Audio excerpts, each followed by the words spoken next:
आशुतोष वर्मा जी, संगीत रागी जी ने बहुत सारे सवाल खड़े किए हैं सभा पर, जवाब दें। देखिए देखिए चित्रा जी, संगीत रागी जी अपने हिसाब से कुछ भी बोल दें। देखिए कहानी क्या है, जब मैं समाजवादी पार्टी की तरफ से बताता हूँ कि हमारे लिए हमारा जो ग्रंथ है वो है सब भारत का संविधान। और बाबा साहब ने जब संविधान बनाया था तो एक चीज कहा था कि मैंने एक व्यक्ति एक वोट की आपको आजादी तो दे दी है, लेकिन इसको अगर लागू करने वाले लोग ठीक नहीं होंगे तो इसको जलाने वाला सबसे पहला व्यक्ति मैं होऊंगा। आज स्थिति लगभग वही है। इस देश में जिस तरीके से आरक्षण पे कुठाराघात हो रही है, मैं आपको उदाहरण के साथ समझा सकता हूँ। हायर एजुकेशन की स्थिति आप देखिए आज देश में क्या हो गई है। 2000 90 के बाद में सन 97 में SC ST को हायर एजुकेशन में आरक्षण मिला और 2006 के बाद OBC को मिला।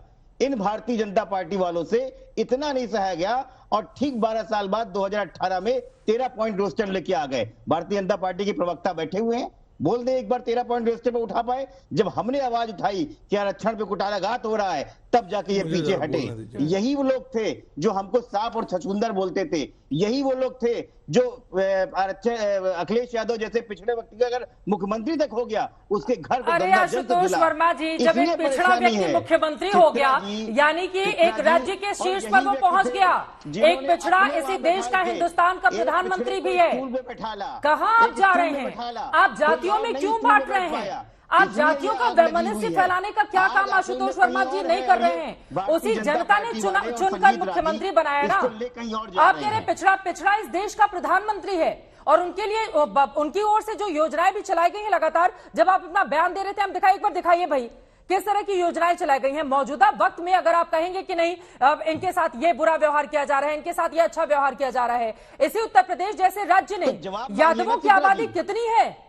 10-11% है ना। वो उसी यादव जाति से आने वाले अखिलेश यादव जी 2012 में 224 विधानसभा की सीटें जीतकर मुख्यमंत्री बनते हैं आशुतोष वर्मा, और आप आज यहाँ पर बैठकर जाति का रोना रो रहे हैं आशुतोष जी। दलितों पिछड़ों पर खर्च, ठीक है, दलितों पिछड़ों पर खर्च कितना हुआ है वो दिखा रहे हैं।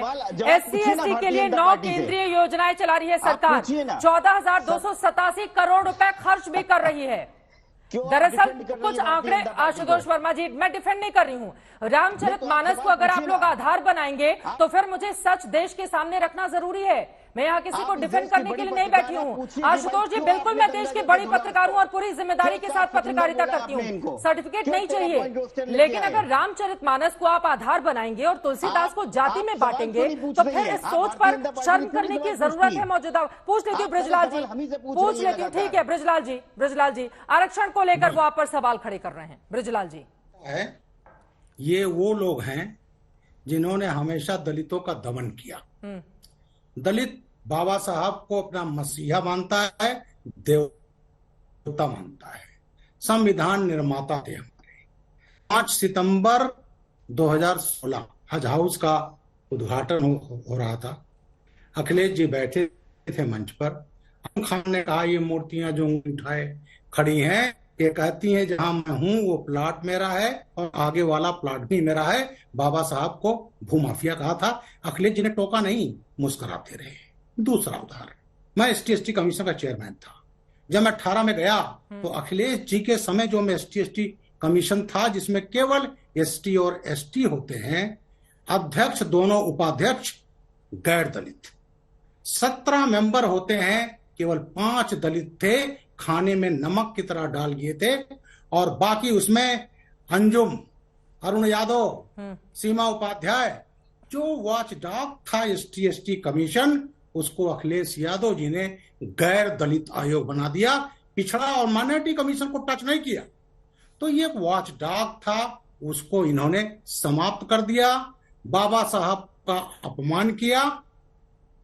और बहुत लंबे किस्से में तो इटावा का SSP रहा हूं, मैं तो इस पार्टी के उत्पीड़न का खुद शिकार रहा हूं। दूसरा, मेरे खिलाफ ये अखिलेश यादव ने, मैं भी अनुसूचित जाति से आता हूं, 18 मई 2013 को मर्डर का मुकदमा कायम किया था। बाराबंकी में मेरा दोष ये था कि मैंने आतंकवादी पकड़ा था और एक आतंकवादी लू लगने से मर गया था। इन्होंने केस वापस लिया, मेरे खिलाफ मर्डर का मुकदमा कायम किया, मुझे जेल भेजने का प्रयास किया, ये सफल नहीं हो पाए। और उसके बाद जो केस वापस लिया था, 14 केस लिया था वापस आतंकवाद में, और हाईकोर्ट ने वापस नहीं होने दिया, सब में सजाएं हो गई। तो तो ये पार्टी हमेशा दलितों का दमन करती रही और यही कारण है तब 2019 में इन्होंने समझौता किया, सोचते दलित इनको सब वोट देंगे, लेकिन दलित कभी भूलेगा नहीं, क्योंकि सबसे ज्यादा अगर वो प्रताड़ना होती है, मार खाता है, तो समाजवादी पार्टी से। एक केस मैं आपको जिसमें मुझे गिरफ्तार किया गया था, और वो केस है 15 मई 2016, और एक मुसाफिर राम दलित थे आजमगढ़ खुदादातपुर, उनको पीटा गया, इनके जो वोट बैंक है आजमगढ़ का एक धर्म विशेष का, और उन्हें ST/ST एक्ट का मुकदमा कायम कर दिया।